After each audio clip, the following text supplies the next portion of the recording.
Maayong adlaw sa ako ang mga pinalangga nga mga followers. Mao di ay ning update sa ako ang kinabuhi diri sa bukid mga kabundok.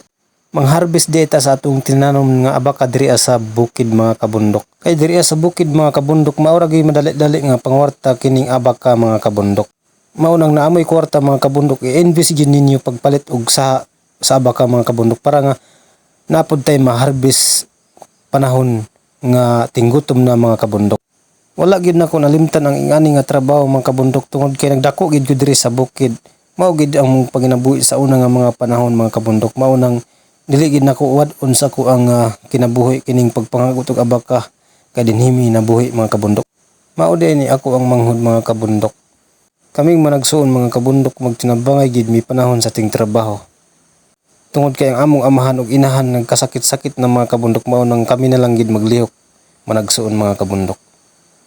Ug mao ni akong bayaw mga kabundok, naningkamot pud siya pagtabang paghagot kay para dali ra mahuman mga kabundok. Daghang salamat sa inyong pagtanaw sa among video mga kabundok. Ug mao ni ako ang isa ka manghud mga kabundok. Nagbirada pud siya iha diha mga kabundok aron nga dali mahuman ang trabaho. So mao ning una namo nga pagtrabaho mga kabundok. Mga untan nyo guys. Manito! Palit to guys! Nakakambol na to. Manid sa tanan nyo mga kabundok.